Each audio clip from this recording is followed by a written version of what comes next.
Baim Wong dan Paula Verhoeven datangi Polres Metro Jakarta Selatan, Kamis, tanggal 13 Oktober tahun 2022.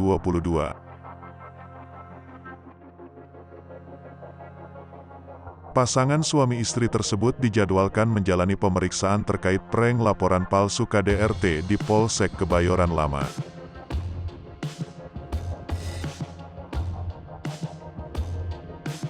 Paula hanya diam 1000 bahasa sembari memeluk erat Baim dari belakang yang berusaha melewati awak media.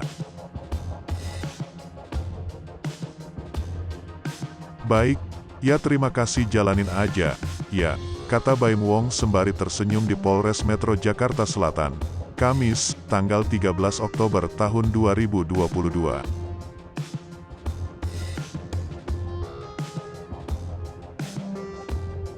"Misi ya, awas jatuh misi, hati-hati ya," lanjut Baim.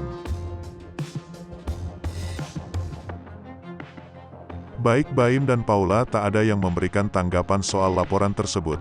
Keduanya hanya diam didampingi Peter L. selaku kuasa hukum.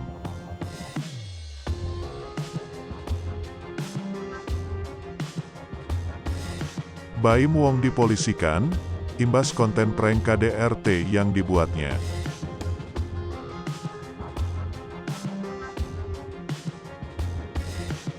Baim dan Paula dilaporkan oleh tim kuasa hukum dari Odi Hudianto dan Partners.